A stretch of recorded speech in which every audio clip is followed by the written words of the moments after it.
नमस्कार दोस्तों। तो कैसे हैं आप सब। आई होप आप लोग ठीक होंगे और अच्छे से पढ़ाई कर रहे होंगे।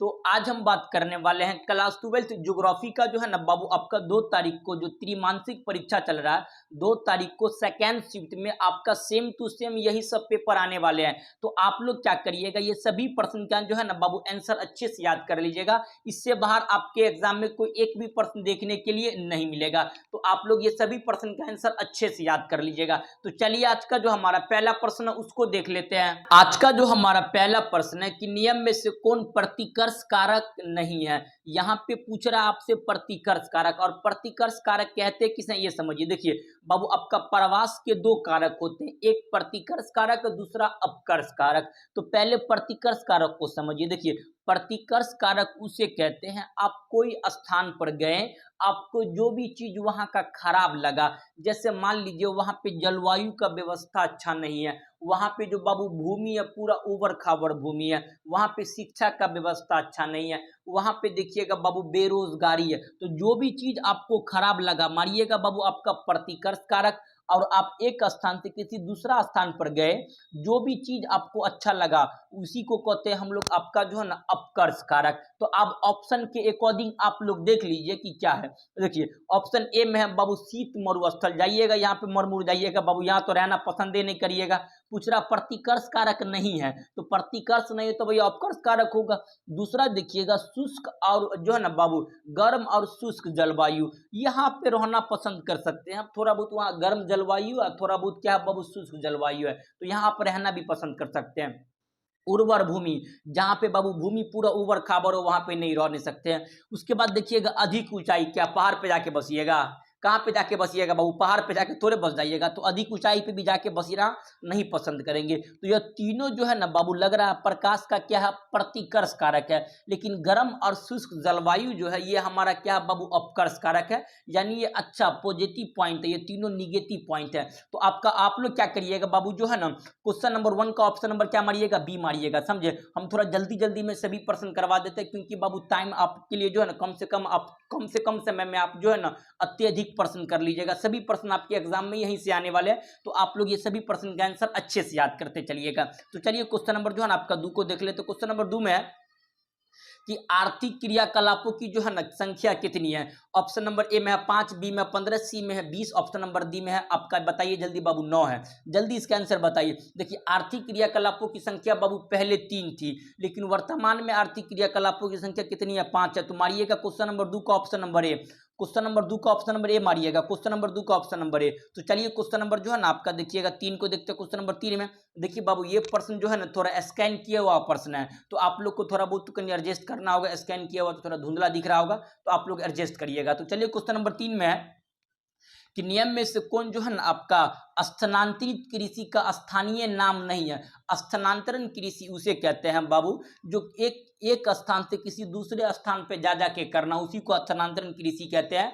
या अब इसको आदिकालीन निर्वाह कृषि भी कहा जाता है। देखिए इसे रोका के भी नाम से जाना जाता है, लदांग के भी नाम से जाना जाता है बाबू, इसको ब्राजील में रोका के नाम से जाना जाता है, आपका लदांग के भी नाम से जाना जाता है। भारत में इस खेती को झूम खेती के नाम से जाना जाता है। लेकिन यहाँ देखिएगा बाबू शिल्पा, आपका आदिकालीन निर्वाह कृषि या स्थानांतरण कृषि को शिल्पा नाम से नहीं जाना जाता है। तो क्वेश्चन नंबर देखिएगा 3 का ऑप्शन नंबर क्या हो जाएगा आपका, बी हो जाएगा। क्या हो जाएगा बाबू 3 का ऑप्शन नंबर बी। समझे, क्वेश्चन नंबर 3 का ऑप्शन नंबर बी, इसको याद रखिएगा। ये प्रश्न जो है ना आपके एग्जाम में आ जाएगा, तो इसको क्या करना है बाबू याद रखिएगा ऑप्शन नंबर बी। तो चलिए क्वेश्चन नंबर जो है ना हम लोग 4 को देखते हैं। क्वेश्चन नंबर 4 में है नियम प्रदेशों में से नारियल उत्पादन के लिए प्रसिद्ध बाबू नहीं है ना। ये क्वेश्चन याद रखिएगा बाबू, सेम टू सेम यही सब आने वाले एग्जाम में। क्वेश्चन नंबर 4 में नारियल उत्पादन के लिए जो है ना कौन सा देश में नहीं होती है। भैया नारियल उत्पादन में भारत बहुत ज्यादा प्रसिद्ध। ऑप्शन ए में भारत, बी में श्रीलंका, सी में फिलीपींस, डी में सूडान। जल्दी बताइए। बी में श्रीलंका, श्रीलंका में भी बहुत नारियल होता है, फिलीपींस में भी बहुत ज्यादा क्या होता है बाबू नारियल होता है, लेकिन सूडान में नारियल नहीं होता है। तो ऑप्शन नंबर क्या हो जाएगा आपका, डी हो जाएगा। क्वेश्चन नंबर 4 का ऑप्शन नंबर डी, सूडान में जो है ना बाबू ये नारियल वालियर यहाँ पे नहीं होता, तो ऑप्शन डी। तो चलिए क्वेश्चन नंबर 5 को देखते हैं। क्वेश्चन नंबर 5 में कि हुगली नदी के जो है ना बाबू आपका सहारे कौन सा उद्योग विकसित है। ऑप्शन ए में कपास, बी में जूट, सी में तांबा, डी में इनमें से कोई नहीं। जल्दी बताइए बाबू हुगली नदी के किनारे कौन सा जो है ना आपका देखिएगा जो है उद्योग विकसित है। तो याद रखिएगा जूट विकसित है। हुगली नदी के किनारे कौन सा जो है ना आपका बाबू देखिएगा जो है उद्योग विकसित है, तो जूट। ऑप्शन नंबर क्या हो जाएगा आपका, याद रखिएगा बाबू बी। तो चलिए क्वेश्चन नंबर 6 को देखते हैं। क्वेश्चन नंबर 6 में है कि योकोहामा औद्योगिक प्रदेश किस जो है ना बाबू देश में अवस्थित है। जल्दी बताइए, योकोहामा औद्योगिक प्रदेश किस देश में व्यवस्थित है। ऑप्शन ए में रूस, बी में जापान, सी में भारत, ऑप्शन नंबर डी में आपका याद रखिएगा बाबू जो है ना स्पेन। जल्दी इसका आंसर बताइए। तो योकोहामा औद्योगिक प्रदेश किस देश में व्यवस्थित है, तो याद रखिएगा जापान। कहाँ पे है, जापान में, ऑप्शन नंबर बी। जल्दी जल्दी करवा देते हैं बाबू, ये सभी प्रश्न आपके एग्जाम में यही सब आएंगे। क्वेश्चन नंबर 7 में है कि मक्का की पेटी है। ऑप्शन नंबर ए में संयुक्त राज्य अमेरिका, बी में जापान, सी में लंदन, डी में इनमें से कोई नहीं। मक्का की पेटी जो है ना बाबू, ये संयुक्त राज्य अमेरिका को कहा जाता है, option number A. Question number 7 का ऑप्शन नंबर ए, मक्का का पेटी किसे कहा जाता है, संयुक्त राज्य अमेरिका, ऑप्शन ए 7 का। तो चलिए क्वेश्चन नंबर 8 को देखते हैं। क्वेश्चन नंबर 8 में है कि आपका जो नियम में से कौन उच्च प्रौद्योगिकी उद्योग नहीं है। ऑप्शन ए में है आपका, क्या पूछ रहा है, नहीं है। यहाँ पे आप लोग पढ़ते नहीं है, क्वेश्चन मार देते हैं, ठीक नहीं है, यहाँ पूछ रहा है। ऑप्शन ए में इलेक्ट्रॉनिक उपकरण, बी में लेजर उपकरण, सी में जैव प्रौद्योगिकी, ऑप्शन नंबर डी में घरेलू उपकरण। तो जल्दी बताइए नियम में से कौन उच्च प्रौद्योगिकी उद्योग नहीं है। देखिए बाबू, इलेक्ट्रॉनिक उपकरण भी है, जैव प्रौद्योगिकी भी है, लेजर उपकरण भी है, घरेलू उपकरण नहीं है, ऑप्शन नंबर डी। क्या हो जाएगा बाबू, घरेलू यानी घर पे टॉर्च बनाना, ये सब क्या आपका देखिएगा जो दलिया बनाना, ये सब जो है ना आपका घरेलू उपकरण आपका देखिएगा उच्च प्रौद्योगिकी में नहीं आता, उच्च टेक्नोलॉजी के लिए नहीं जाना जाता। जैसे सिलाई करना, ये सब क्या आ जाती है बाबू, आपको उच्च प्रौद्योगिकी थोड़ी है, लोग घर पे काम हो जाता है। तो ऑप्शन नंबर क्या आ जाएगा आपका, डी हो जाएगा। आज का डी मारिएगा आप लोग भी। तो चलिए क्वेश्चन नंबर 9 को देखते हैं। क्वेश्चन नंबर 9 में है कि निम्न में से कौन आपका जो है ना पर्यटन से संबंधित नहीं है। ऐसा कौन सा जो है ना बाबू आपका देखिएगा क्षेत्र देखिए कि जो आपका घूमने फिरने के लिए नहीं है। ऑप्शन नंबर ए में पहाड़ी पर्यटन, बी में चिकित्सक पर्यटन, डी में परिवहन पर्यटन, ऑप्शन नंबर डी में इनमें से कोई नहीं। देखिए यहाँ भैया डॉक्टर घूमने घूमने के लिए कहाँ जाता है, डॉक्टर ससुर घूमने के लिए जाएगा, वो तो जाएगा पेशेंट को देखने के लिए ना। तो आपका चिकित्सक पर्यटन ये जो है ना बाबू आपका देखिएगा पर्यटन से संबंधित नहीं है। तो चलिए क्वेश्चन नंबर जो है ना आप 9 का बी मारिएगा आप लोग। तो चलिए क्वेश्चन नंबर 10 को देखते हैं। क्वेश्चन नंबर 10 में है कि लाल कलर जो है ना बाबू किससे संबंधित है, ये कौन से क्रियाकलाप से संबंधित है। ऑप्शन ए में पंचम, बी में प्राथमिक क्रियाकलाप, ऑप्शन नंबर डी में द्वितीय क्रियाकलाप, ऑप्शन नंबर डी में तृतीय क्रियाकलाप से। जल्दी बताइए बाबू, लाल कलर जो है कौन से क्रियाकलाप से संबंधित है। तो याद रखिएगा बाबू, लाल कलर जो है ये आपका जो है ना प्राथमिक क्रियाकलाप से संबंधित है। लाल कलर कौन से क्रियाकलाप से संबंधित है, प्राथमिक क्रियाकलाप। तो चलिए क्वेश्चन नंबर 11 को देखते हैं। क्वेश्चन नंबर 11 में नियम में से कौन सा जो है ना बाबू परिवहन मार्ग है। ऑप्शन नंबर ए में है आपका देखिएगा जो है ना पनामा नहर, बी में है कील नहर, सी में सवेज नहर, ऑप्शन नंबर डी में सभी, ऑप्शन डी हो जाएगा। ये सभी जो है ना आपका बाबू परिवहन मार्ग है, इन सभी से जो परिवहन की जाती है। तो चलिए क्वेश्चन बाबू कहीं क्वेश्चन को जल्दी जल्दी खींच लेते हैं। अगला क्वेश्चन है ट्रांस साइबेरियन का संबंध है। ऑप्शन नंबर ए में जल मार्ग से, बी में रेल मार्ग से, सी में वायु मार्ग से, ऑप्शन नंबर डी में इनमें से कोई नहीं।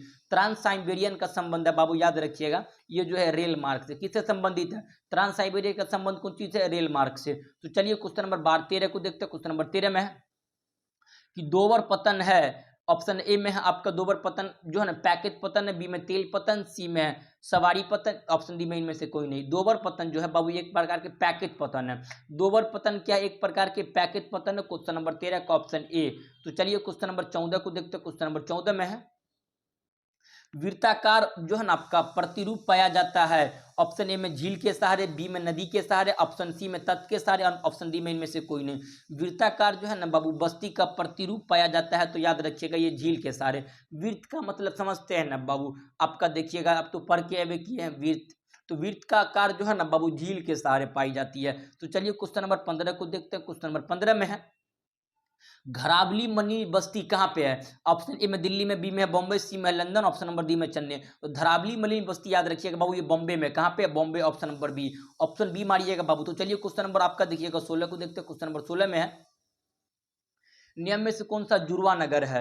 ऑप्शन ए में पटना हाजीपुर, बी में दिल्ली लखनऊ, सी में हैदराबाद सिकंदराबाद, डी में इनमें से कोई नहीं। इसका सही answer option number C Hyderabad Secunderabad जो है ये आपका याद रखिएगा ये जुड़वा नगर है। एक जुड़वा नगर आ रहा है, हिस्ट्री में भी पूछता है, समझे बाबू, हिस्ट्री में भी पूछता है, तो याद रखिएगा वो पूछेगा आपसे जो है मोहनजोदड़ो।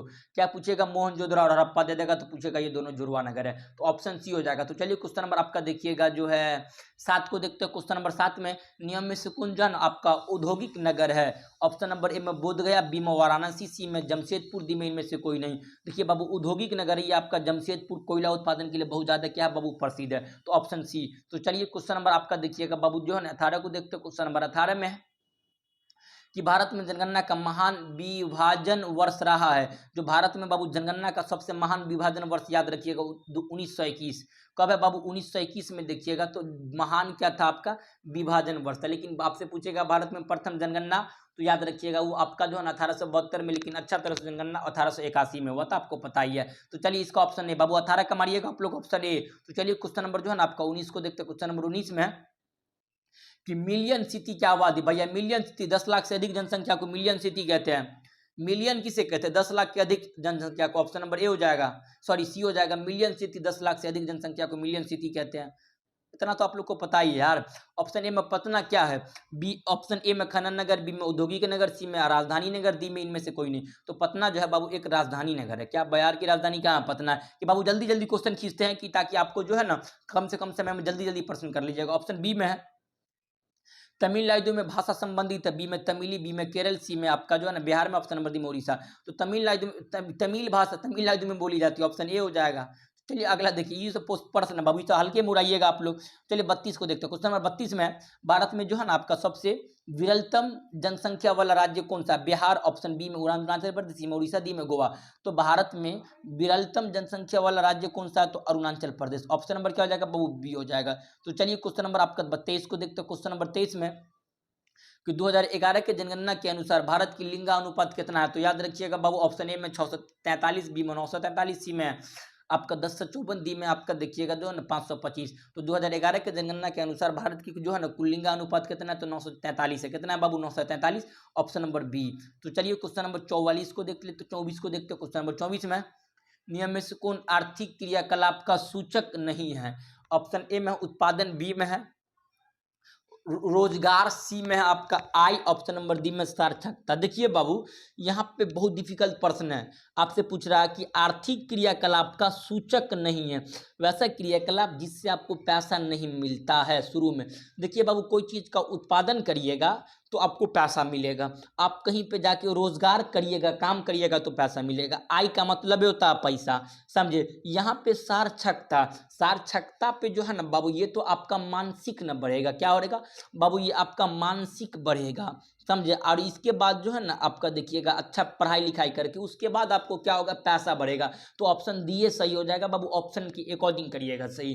तो चलिए 25 को देखते हैं। क्वेश्चन नंबर 25 में है कि नियम में से कौन खनन नगर नहीं है? आपसे क्या पूछ रहा है? खनन नगर नहीं है। ऑप्शन ए में रानीगंज, बी में है खेतरी, सी में है दिगबोई, ऑप्शन नंबर डी में है आपका मथुरा। जल्दी बताइए बाबू। रानीगंज याद रखिए कोयला उत्पादन के लिए प्रसिद्ध है, पश्चिम बंगाल में है। आपका खेतरी भी जो भी यहाँ पे बहुत ज्यादा आपका देखिएगा उत्पादन होती है। दिगबोई, दिगबोई भी बाबू चाय उत्पादन के लिए प्रसिद्ध है। उसके बाद यहाँ पे देखिएगा वो मथुरा मारिएगा, क्या मारिएगा? मथुरा, ऑप्शन नंबर डी, समझे। ऑप्शन नंबर क्या हो जाएगा बाबू? डी हो जाएगा मथुरा। तो चलिए क्वेश्चन नंबर 26 को देखते हैं। क्वेश्चन नंबर 26 में कि निम्न नगरों में से कौन समुद्र तट पर स्थित है? ऑप्शन ए में है पटना, बी में है दिल्ली, सी में बॉम्बे, ऑप्शन नंबर डी में जयपुर। हालांकि पटना भी है बाबू, इसका सही आंसर पटने मारिएगा, ऑप्शन नंबर ए गंगा नदी पर व्यवस्थित है। तो चलिए क्वेश्चन नंबर 27 को देखते हैं। सिंगरौली सर संबंधित है। ऑप्शन नंबर ए में खनन नगर, बी में छावनी नगर, सी में औद्योगिक इकाई से, ऑप्शन नंबर डी में परमाणु बिजली। तो सिंगरौली जो है ना बाबू ये मध्य प्रदेश में पड़ता है, यह एक औद्योगिक नगर है। क्या औद्योगिक नगर? ऑप्शन नंबर क्या हो जाएगा? सी हो जाएगा, option number C question number 27 का। तो चलिए क्वेश्चन नंबर 28 को देखते हैं। क्वेश्चन नंबर 28 में नियम में से कौन उत्तर भारत का नगर है? ऑप्शन नंबर ए में सलेम, बी में पुणे, सी में धनबाद, डी में चेन्नई। तो धनबाद तो बाबू ये आपका देखिएगा कहाँ पड़ेगा? तो झारखंड में। आपका देखिएगा चेन्नई भी चेन्नई में ही पड़ता है, पुणे पुणे में, सलेम तो आपका देखिएगा उत्तर भारत। ये क्या है बाबू? उत्तर भारत वाला ऊपर में। तो यहाँ पे देखिएगा झारखंड, ऑप्शन नंबर ए हो जाएगा बाबू। मेरे हिसाब से जो है ना इसका सही आंसर झारखंड ही हो जाएगा, बिहार में पड़ता है बाबू झारखंड, ऑप्शन नंबर सी उत्तर भारत का नगर है। तो चलिए क्वेश्चन नंबर देखिएगा अगला कि लखनऊ किस नदी के किनारे व्यवस्थित? ऑप्शन ए में सोरजू, बी में गंगा, सी में गोमती, डी में इनमें से कोई नहीं। तो लखनऊ बाबू ये गोमती नदी के किनारे, ऑप्शन नंबर सी। लखनऊ किस नदी के किनारे अवस्थित है? तो गोमती नदी, ऑप्शन सी। तो चलिए क्वेश्चन नंबर 30 को देखते हैं। क्वेश्चन नंबर 30 में कि सड़क के सहारे किस प्रकार के जो है ना बाबू प्रतिरूप जो है ना बस्ती पाई जाती है? सड़क। ये मान लीजिए बाबू सड़क है, तो सड़क के किनारे आपका देखिएगा सड़क तो रेखीय होता है कि सड़क के किनारे बस्ती रेखीय पाई जाती है, ऑप्शन नंबर बी। सड़क के किनारे जो है ना बस्ती जो पाई जाती है रेखीय। तो चलिए क्वेश्चन नंबर बाबू 31 को देखते हैं। क्वेश्चन नंबर 31 में नियम में से कौन औद्योगिक नगर नहीं है? ऑप्शन ए में भिलाई, सी में आपका इरादसी, सी में है सलेम, ऑप्शन नंबर डी में कानपुर। बाबू इरादसी जो है ये आपका औद्योगिक नगर नहीं है, option number B. Question number 31 का बी मारिएगा आप लोग, ठीक। तो चलिए क्वेश्चन नंबर 32 को देखते हैं। क्वेश्चन नंबर 32 में कि नियम में से कौन किसका हरित क्रांति का उद्योग नहीं किया गया था? हरित क्रांति में उपयोग नहीं किया गया था, जल्दी बताइए बाबू। हरित क्रांति MS स्वामीनाथन ने किया था, रात में पढ़ाए थे। ऑप्शन नंबर ए में परंपरागत तकनीक, बी में है सिंचाई, सी में आपका जो है उच्च बीज, ऑप्शन नंबर डी में रासायनिक उर्वरक। समझे? तो इसका सही हो जाएगा बाबू रासायनिक उर्वरक, ऑप्शन नंबर डी। आपका हरित क्रांति में उपयोग रासायनिक उर्वरक को नहीं किया गया था। तो चलिए क्वेश्चन नंबर 33 को देखते हैं। क्वेश्चन नंबर 33 में कि कहवा उत्पादन में जो है ना बाबू आपका अत्यधिक, कहवा का मतलब कॉफी, कहवा का मतलब क्या होता है बाबू? कॉफी। कॉफी उत्पादन में भारत का सबसे अधिक राज्य बाबू आपका देखिएगा केरल। आरी भी नहीं है यार, केरल नहीं है तो आपका देखिए कर्नाटक भी नहीं है। अब आपका तो है तमिलनाडु, ये मारिए ना तमिलनाडु। दक्षिण भारत में कॉफी उत्पादन अत्यधिक मात्रा में केरल, तमिलनाडु या आपका देखिएगा जो है ना कर्नाटक। अगर ज्यादा रहेगा बाबू तो कर्नाटक मारिएगा, अगर ऑप्शन में कर्नाटक रहेगा तो सब कुछ छोड़ करके क्या मारिएगा? कर्नाटक। कर्नाटक नहीं मारिए रहिएगा तो केरल मारिएगा, केरल नहीं है तो तमिलनाडु मारिए, ऑप्शन सी। क्या मारिएगा बाबू? Option C. तो कॉफी उत्पादन यानी कहवा उत्पादन में अधिक राज्य तमिलनाडु। तो आपका अगला देखिएगा नियम में से कौन कपास उत्पादन वाला राज्य है? कपास उत्पादन बाबू अब ए में बिहार, बी में नागालैंड, सी में सिक्किम, डी में महाराष्ट्र। तो इसका सही आंसर दी। कपास उत्पादन में अत्यधिक राज्य कौन है बाबू आपका देखिएगा? तो ऑप्शन के अकॉर्डिंग महाराष्ट्र हो जाएगा। तो चलिए बाबू लास्ट प्रश्न है, 35 प्रश्न है बाबू, 35 प्रश्न देख लीजिए कि नियम में से कौन चाय उत्पादन वाला राज्य नहीं है? देखिए चाय उत्पादन वाला राज्य नहीं पूछ रहा, ऑप्शन ए में केरल, बी में तमिलनाडु, सी में असम, ऑप्शन डी में गुजरात। तो भैया गुजरात में थोड़ा सा भी चाय उत्पादन नहीं होता, तो ऑप्शन नंबर क्या हो जाएगा आपका? डी हो जाएगा। क्वेश्चन नंबर 35 का ऑप्शन नंबर डी। तो याद रखिएगा बाबू ये सभी प्रश्न आपके एग्जाम के लिए अति आवश्यक प्रश्न था, तो आप लोग ये सभी प्रश्न का आंसर अच्छे से याद कर लीजिएगा, समझे? तो आपका ये 35 प्रश्न बाबू आपका जो इसका सब्जेक्टिव क्वेश्चन नेक्स्ट वीडियो बनाते हैं उसमें हम डाल देंगे। तो चलिए बाबू हम लोग मिलते हैं नेक्स्ट क्लास में, तब तक के लिए आप लोग अच्छे से पढ़ाई करिए और मंदिर लगाकर पढ़ाई करते रहिए। तो चलिए मिलते हैं नेक्स्ट वीडियो, तब तक के लिए जय हिंद।